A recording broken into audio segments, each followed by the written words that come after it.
Bon matin. Vous êtes autant réveillés que les petits? Ouah! OK. Non, bon, ben vraiment content d'être avec vous ce matin pour toute la semaine.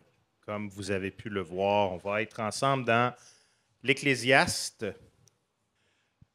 Et pendant que les autres parents s'en viennent, je vais juste prendre un petit temps. J'aimerais ça vous introduire.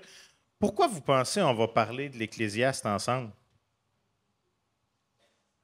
Parce que moi, je vais m'introduire avant, mais j'aimerais ça qu'on parle de l'Ecclésiaste ensemble parce que on vit dans un monde où les gens aiment ça questionner, regarder, essayer.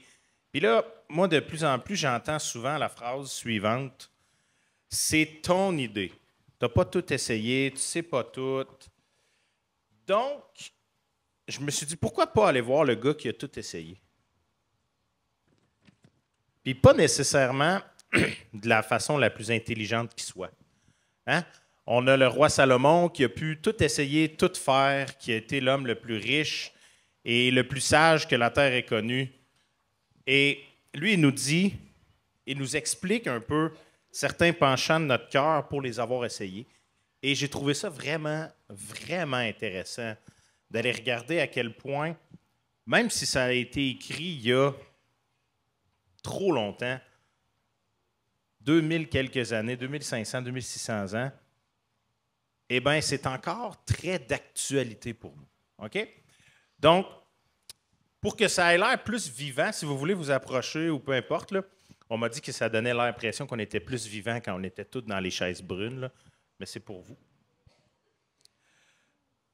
Donc, comme j'ai parlé avec Martin, moi, j'ai préparé des petites capsules d'une 30aine de minutes pour qu'on puisse prendre le temps de digérer certaines parties de l'Ecclésiaste et de les comparer un peu avec ce que Jésus a enseigné dans le Nouveau Testament.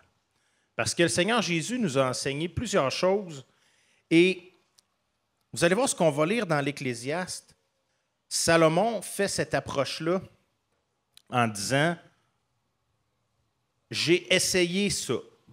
Voici ce que j'ai entendu dire que ça rendait les gens heureux. Il y avait une poursuite du bonheur. Les gens font ça pour être heureux. Là, il les a essayés.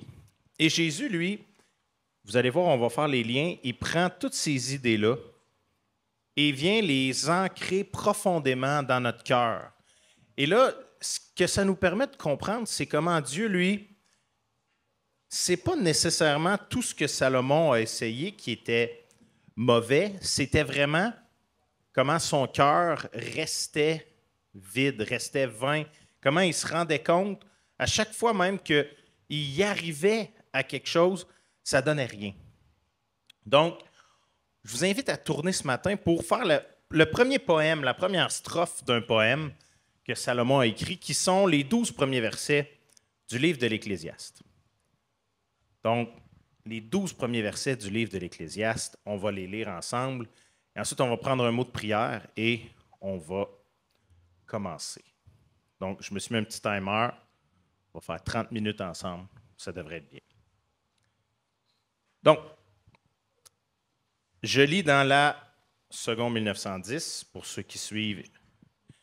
Donc, la parole de l'Ecclésiaste, fils de David, roi de Jérusalem. Vanité des vanités, dit l'Ecclésiaste, vanité des vanités, tout est vanité. Quel avantage revient-il à l'homme de toute la peine qu'il se donne sous le soleil? Une génération s'en va, une autre vient, et la terre subsiste toujours. Le soleil se lève, le soleil se couche, il soupire après le lieu d'où il se lève de nouveau. Le vent se dirige vers le midi, il tourne vers le nord, puis il tourne encore et reprend les mêmes circuits. Tous les fleuves vont à la mer, et la mer n'est point remplie. Il continue à aller vers le lieu où il se dirige. Toutes choses sont en travail, au-delà de ce qu'on peut dire. L'œil ne se rassasie pas de voir, et l'oreille ne se lasse pas d'entendre. Ce qui a été, c'est ce qui sera. Et ce qui s'est fait, c'est ce qui se fera. Et il n'y a rien de nouveau sous le soleil. S'il est une chose dont on dise « Voici, ceci est nouveau », Cette chose existait déjà dans les siècles qui nous ont précédés. On ne se souvient pas de ce qui est ancien, et ce qui arrivera dans la suite ne laissera pas de souvenir chez ceux qui vivront plus tard. On va prier. Seigneur Jésus, on te remercie pour ta parole qui nous parle ce matin. On te prie que cette parole puisse avoir un impact dans nos vies, qu'on puisse la méditer, se rappeler, Seigneur, qu'on est seulement passager sur cette terre, qu'on peut voir à travers toute ta création l'infinie grandeur de ta sagesse, qu'on peut voir aussi comment tu nous appelles à toi, comment tu prends soin de nous, et comment, Seigneur, tu es au courant de ce qui se passe dans nos cœurs. Et à cause de cette connaissance qui est la tienne, on peut avoir pleinement confiance en toi. On peut savoir, Seigneur, que tu prends soin de nous, que tu nous diriges, et Seigneur, que tu as mis sur pied des choses, la façon que la terre fonctionne, la façon que tout existe, Seigneur, afin de prendre soin de nous et de nous communiquer, Seigneur, tes grâces et ton amour. Ce matin, je te prie de pouvoir être avec moi, donne-moi de la sagesse dans mes paroles, sois avec moi, accompagne-moi et parle à nos cœurs, Seigneur. Que ce soit ton Saint-Esprit qui travaille afin de nous encourager cette semaine ensemble devant tous les défis qui peuvent être les nôtres, où on est rendu dans notre vie, Seigneur. Que tu puisses nous parler et nous faire du bien, Seigneur, nous encourager afin qu'on puisse encore plus aimer et chercher ta face. Seigneur Dieu, bénis ce temps ensemble pour ta gloire. Amen. Donc, l'Ecclésiaste. L'Ecclésiaste, si on commence une petite introduction au livre, le mot qu'on entend le plus souvent, vanité des vanités, tout est vanité. Alors, moi, je vous le dis tout de suite, moi, j'aime ça poser des questions. Et ça va vous garder réveillé. Donc, si je vous demande, c'est quoi pour vous la vanité, c'est quoi? C'est quoi pour vous la vanité? Quelque chose qui est vain. Oui. Quelque chose qui ne sert à rien. Oui. Ça peut ressembler à ça un peu. On a-tu une autre idée de c'est quoi la vanité? Ce qui est en dessous du lavabo dans la salle de bain, oui. Vous pouvez la changer. Les moins chers sont 89$ au Canadian Tire. Mais la vanité, c'est quelque chose qu'on fait et qu'une fois qu'on l'a atteint, elle ne satisfait pas. C'est quelque chose qui passe, qui est beau, qui est agréable et qu'une fois que c'est fait, il ne reste rien. Donc la parole de Dieu, pour illustrer ça, elle prend l'image d'une fleur. Même la plus belle fleur peut croître, être magnifique, super belle. Elle va rester là 1 semaine, 2 semaines si vous êtes chanceux. Et même la plus belle des fleurs ensuite va mourir. On va la ramasser et on va l'acheter. Et une fois qu'elle est morte, elle ne sert plus à grand-chose. On la ramasse, on l'enlève et on en plante une nouvelle. C'est cette idée-là de vanité. Quelque chose qui est beau, qui est agréable, mais qu'une fois qu'elle a atteint son apogée, elle passe et on l'oublie. Ça peut être aussi l'image d'une bulle de savon. J'utilise souvent ça au niveau avec les enfants. Vous savez, même si je fais la bulle de savon la plus haute du monde, puis que là, je la mets dans l'angle parfait d'une lumière, avec la bonne lumière, puis que ça devient toute une super bulle arc-en-ciel magique, qu'est-ce qui va arriver la seconde où je vais toucher la bulle? L'important, c'est l'effet sonore ici. Et ma bulle est pétée. Et l'image la plus frappante que j'ai vue du début de l'Ecclésiaste, c'est l'image suivante qui nous dit « Les hommes, on cherche et on se fait cette idée-là, une belle bulle de savon, et on y met des efforts pour vraiment travailler à avoir quelque chose de beau, d'agréable. Et une fois qu'on l'a touché, la bulle, elle pète. Donc, qu'est-ce qu'on fait dans notre humanité, dans notre nature pécheresse? Bien, on en fait un autre. Mais là, ce coup-là, on met plus de savon, on change la formule et on se fait une deuxième bulle de savon. Et là, on la regarde, on se dit, le travail de tes mains est exceptionnel. Quel homme! Et là, qu'est-ce qu'on fait? On fait une autre bulle. Et cette image-là est restée avec moi. J'ai toujours apprécié cette idée-là. Et je me questionne pourquoi est-ce qu'on est comme ça de génération en génération? Pourquoi Salomon a pu dire ça au peuple d'Israël il y a 2500 ans? et c'est encore d'actualité aujourd'hui. Eh bien, on va regarder ensemble ce matin cette idée-là que le monde est ce qu'on appelle cyclique. Comment est-ce qu'on fait pour vivre dans un monde qui, on dirait, qui recommence tout le temps? Et on va répondre aussi en même temps à cette question-là. Est-ce que le monde est cyclique ou non? Pour ceux qui aiment l'apologétique, on va faire un petit brain teaser en anglais. Mais pourquoi est-ce que, et là j'utilise le terme pourquoi, mais c'est de dire, pourquoi est-ce qu'on poursuit toutes ces choses-là? Et là, on regarde le monde et on a cette idée-là, ce questionnement qu'on a au verset 3. Quel avantage revient-il à l'homme de toute la peine qu'il se donne sous le soleil? Une génération s'en va, une autre vient et la terre subsiste toujours. C'est quoi l'avantage? Pourquoi l'homme? Hein? Et là, pourquoi avons-nous été créés? L'Ecclésiaste commence un peu raide. Il dit, tout est vain, tout est vanité. La plus belle fleur va mourir, la chose va passer, la plus belle bulle de savon, quand tu y touches, ça ne donne rien, c'est fini. Et là, il pose la question, pourquoi est-ce qu'on vit? C'est quoi l'avantage de toute la peine qu'on se donne? Et là, il cherche, à travers les autres chapitres, à établir certains points.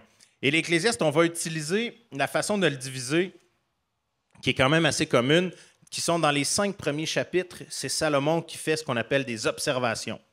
Donc, il ne nous donne pas vraiment de conclusion. Il dit, j'ai essayé ça, ça n'a pas marché. J'ai essayé ça n'a pas marché. J'ai essayé ça n'a pas marché. J'ai regardé ça n'a pas marché. J'ai observé ça n'a pas marché. Et là, à partir du chapitre 6 jusqu'au chapitre 11, il fait des conclusions.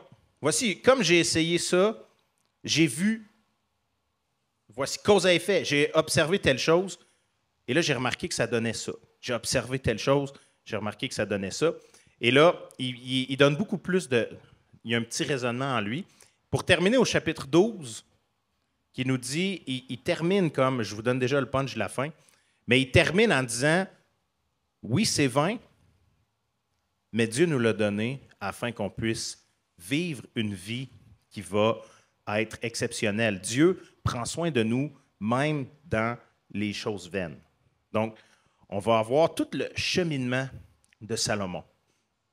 Mais là, ce matin, son premier poème, où il pose la question, c'est quoi le but de toute la peine qu'on se donne? Et il parle des générations. Une génération s'en va, une autre vient, et la terre subsiste toujours. Pour illustrer cette idée-là, on est tous des adultes ici. Qui se souvient, qui connaît le nom de ses grands-parents? Qui connaît le nom de ses arrière-grands-parents?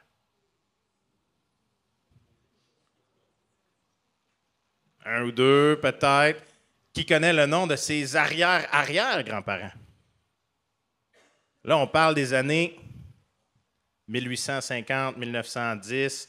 Je sais qu'il y a des gens qui sont un peu plus âgés ici. Bien, exemple, les miens, là, on arrive dans le début des années 1910. Moi, je suis capable de me rendre jusqu'à mon arrière-grand-père. C'est tout. Et il y en a des fois, on a cette mentalité-là, on se dit, moi, je vais tout donner à mes enfants. Puis là, ils vont au minimum se rappeler de moi. Mais la réalité, c'est que mes enfants, oui. Mes petits-enfants, probablement, si je suis capable de passer du temps avec eux. Mes arrière-petits-enfants, si je suis chanceux. Et ensuite, ils vont peut-être voir une photo, puis ils vont dire, c'est qui le beau bonhomme? Mais à part de ça, je vis pour un temps. Et Salomon, dans l'idée des relations qu'on a, dans l'idée de la valeur qu'on donne à plusieurs choses, il y a ce consensus-là de dire, c'est quoi le but si c'est juste ça? Si mon impact va résonner pour 50 ans? C'est quoi le but de la vie? Et vous allez voir dans l'Ecclésiaste, Salomon, on dirait des fois quand il fait plusieurs observations, et là on dirait qu'il tombe sa déprime, et là il se rappelle que, mais en toute chose Dieu est bon, mais en toute chose Dieu existe. Vous savez, dans tous ces raisonnements, ces approches, il finit par avoir un petit comme une révélation de dire, ah oui, rappelez-vous, le Seigneur est bon, on n'est pas trop, faut pas trop déprimer, là. Parce que il a tout essayé. Et c'est ça que j'aime dans l'Ecclésiaste. Et c'est ça que je trouve qui fait que c'est encore tellement d'actualité. Parce qu'aujourd'hui, vous parlez à quelqu'un, puis là, il vous dit d'essayer un nouveau truc hot. Vous parlez à quelqu'un d'autre, là, il va vous dire que non, non, c'était pas ça, ça c'est dépassé, c'est la nouvelle chose. Et pourtant, si vous lisez le verset 9 avec moi, il n'y a rien de nouveau sous le soleil. Salomon parle de nos désirs, nos pensées. Qu'est-ce qui motive un être humain à avancer? Qu'est-ce qui nous motive à chercher ce qu'on a besoin ou ce qu'on veut? Pourquoi est-ce qu'on va dépenser notre argent pour quelque chose et pas pour autre chose? Et Jésus lui répond à cette question-là. Hein? C'est à cause de notre cœur, nos désirs personnels, où Jésus va prendre le temps de nous démontrer que c'est de l'abondance du cœur qu'on va chercher ces choses-là. Mais Salomon, lui, il aborde les choses différemment. Et la première chose qu'il aborde, c'est cette idée-là que le monde est cyclique. Et là, il nous donne l'exemple du vent, il nous donne l'exemple du soleil. Le soleil se lève, le soleil se couche, et à tous les jours, c'est la même chose. Qu'on le voit, qu'on ne le voit pas, le soleil tourne. Le vent aussi.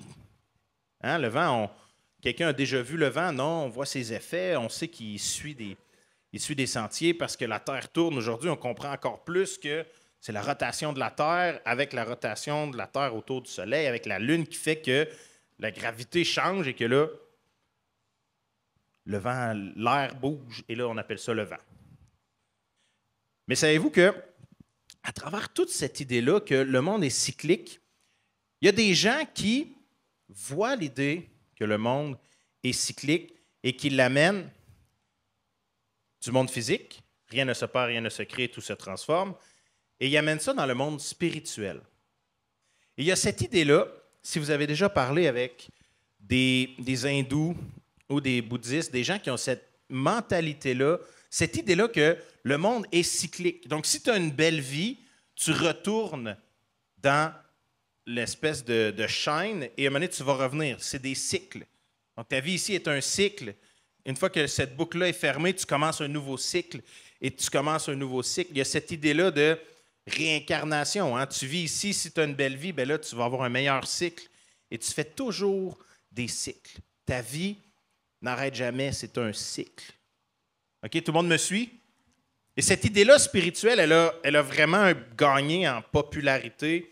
Les gens font tout leur possible pour valider, parce qu'ils disent, on peut regarder, vous voyez, la pluie, le cycle de l'eau, il y a toute cette idée-là que ça tourne. Et même récemment, j'ai appris que l'athéisme était cette idée-là d'un cycle infini. Et là, suivez-moi ceux qui aiment bien l'apologétique, je l'explique peut-être, pas ça coche, là, mais la nouvelle approche de l'athéisme, c'est un cycle éternel qui veut que tout a été comprimé. Là, ceux qui sont habitués, toute chose a été comprimée au début, toute la matière était dans un point, la grosseur d'une tête d'épingle, et là, ça l'a explosé. Et la nouvelle vision de ça, c'est que selon ces grands scientifiques très intelligents, il y a une gravité qui s'est créée, et là, comme on sait que l'univers s'expand toujours plus à chaque seconde en ce moment, en tant que croyant, moi, je dis, gloire à Dieu, tu es plus grand que je peux même l'imaginer et les choses grandissent encore, tu crées encore, c'est génial. Mais il y a cette idée-là qu'un jour, eh bien, l'univers va comme dépasser son propre centre gravitationnel. Là, ils sont rendus spécial. Ça va dépasser son propre centre gravitationnel et là, ça va comme s'effondrer sur soi-même pour recommencer. Donc, à cause que ça va avoir sorti de son centre gravitationnel, ça va revenir et là, ça va tout recompresser encore. Et là, ça peut faire ça à toutes les... Rajoutez le nombre de zéros que vous voulez, milliards d'années. Là, ça explose, tout revient, ça explose, tout revient. Et je me disais en tant que croyant, est-ce qu'on est dans un monde cyclique pour vrai? Ou est-ce que la Bible parle de ça? Est-ce que la Bible parle qu'on est appelé à vivre dans ce qu'on appelle un monde linéaire. Quelqu'un sait c'est quoi la différence entre un monde cyclique et un monde linéaire? Il y en a un, c'est un cercle, l'autre, c'est une ligne. Une idée d'être dans un monde circulaire, ça veut dire qu'on a toujours cette boucle-là sans fin. La parole de Dieu, elle nous parle au commencement. La Bible commence, premier verset de la parole de Dieu, elle nous dit « Je ne suis pas un cycle. La vie n'est pas cyclique. » Au commencement. Donc, il y a un début.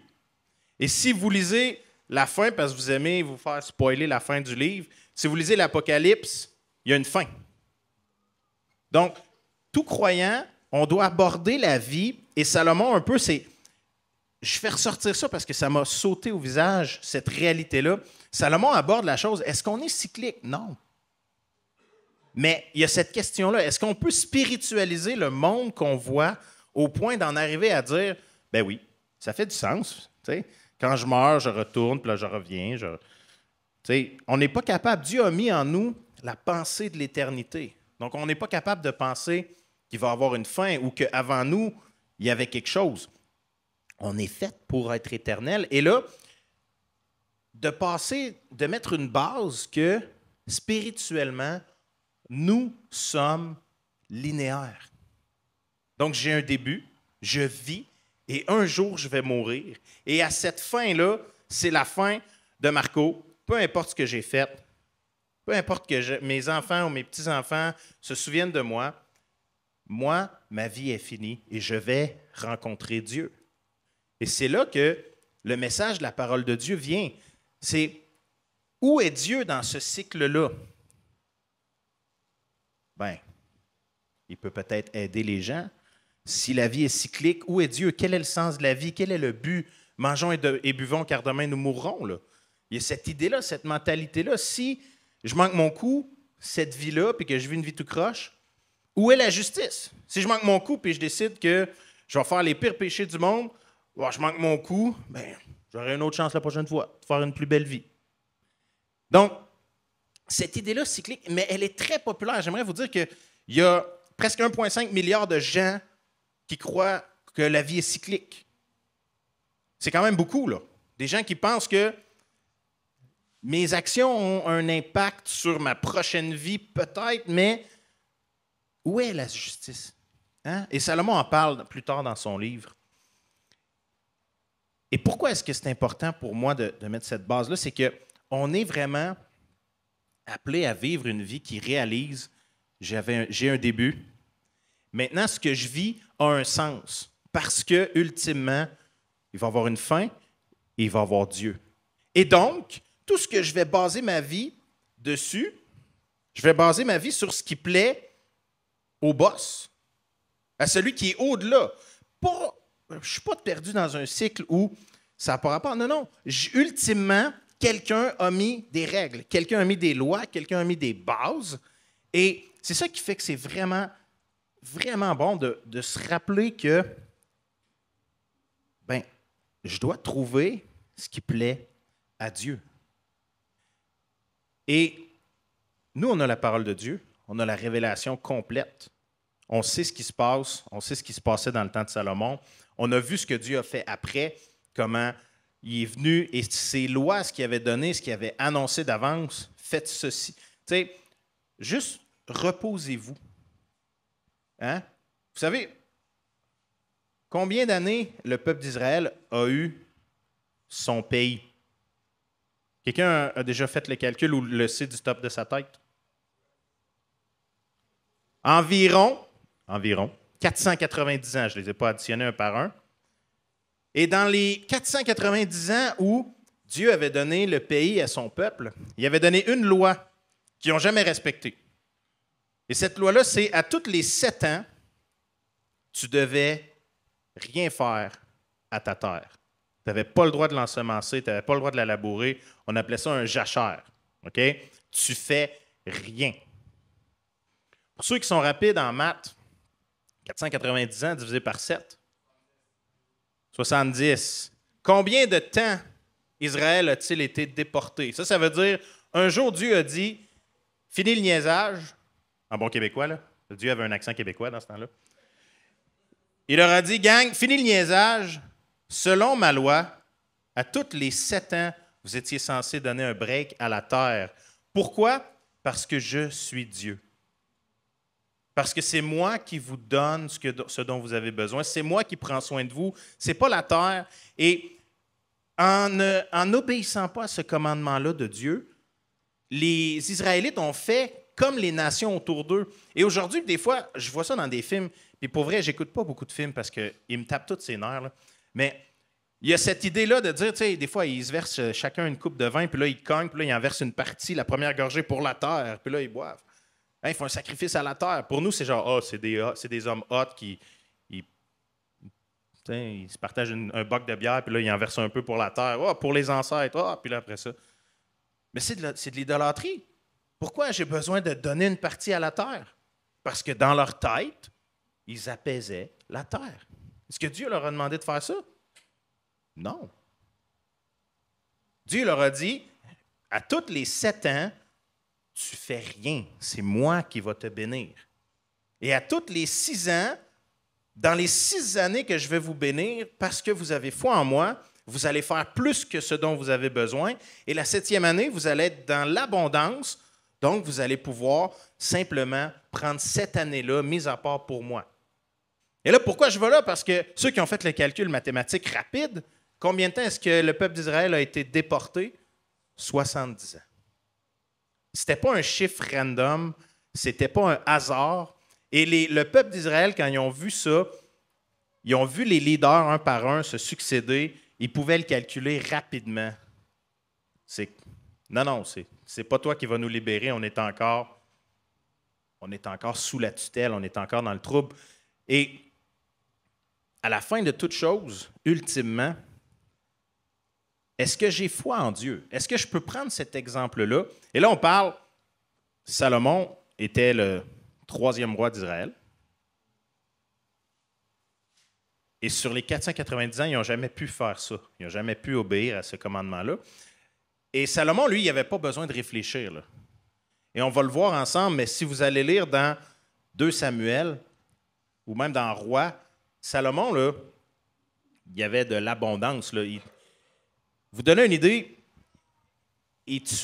pour manger, pour nourrir juste les gens qu'il servait, il tuait une dizaine de bœufs, puis je pense 70 chèvres par jour.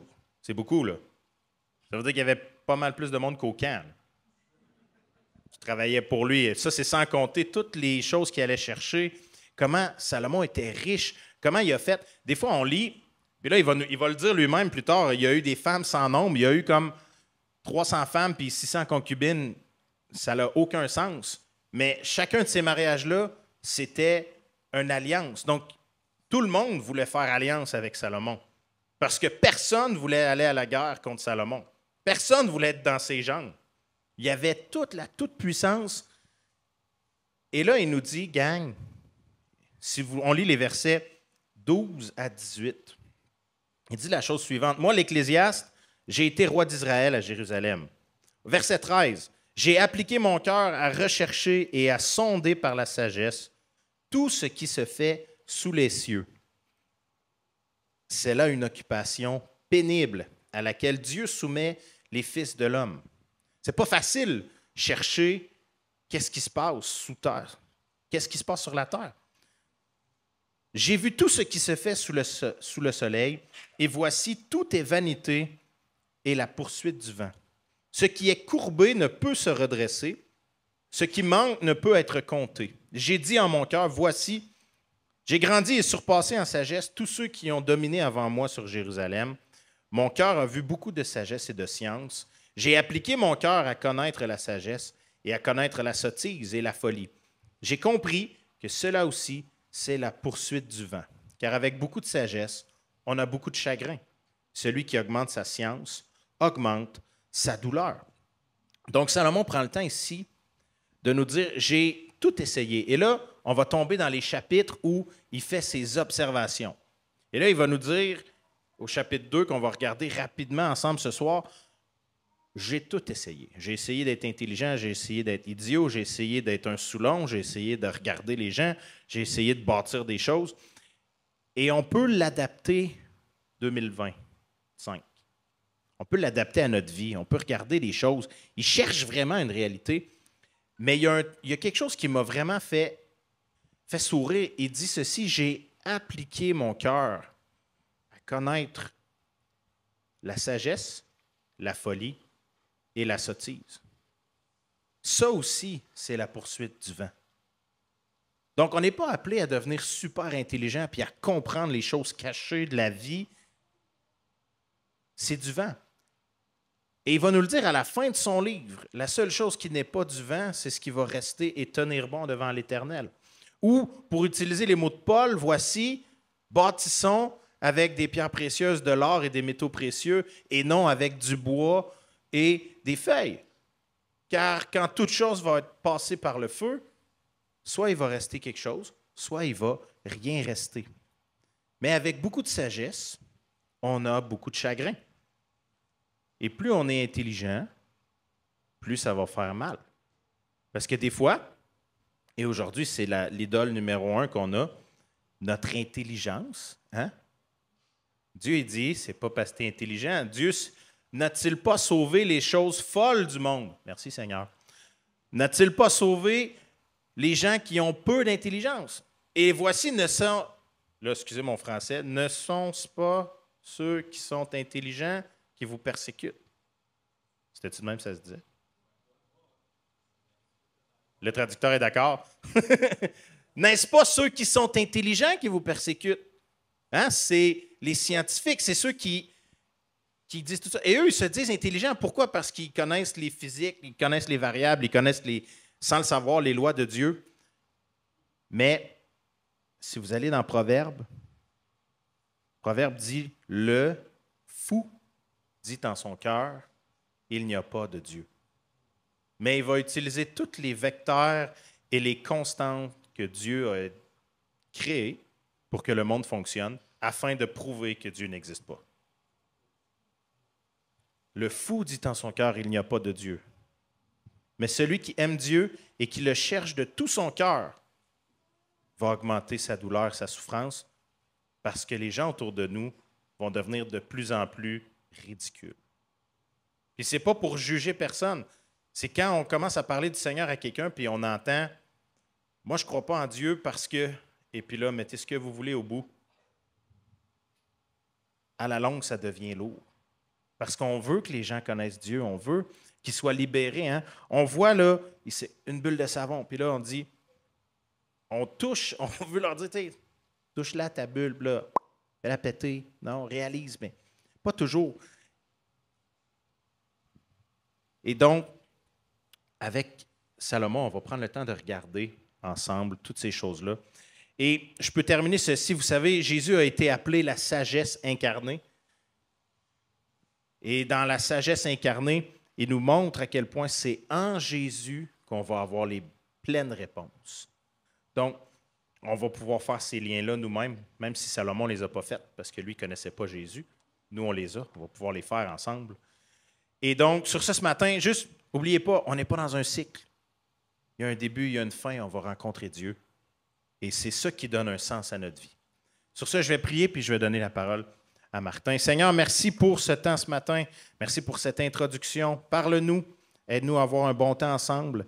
Aide-nous, Seigneur Jésus, à mettre ces choses à cœur, Seigneur. Aide-nous à chercher ta face, à t'aimer, à réaliser que, ultimement, on va te rencontrer. Tu veux prendre soin de nous. Tu veux nous parler. Seigneur, bénis cette semaine et on te prie pour ta gloire. Amen.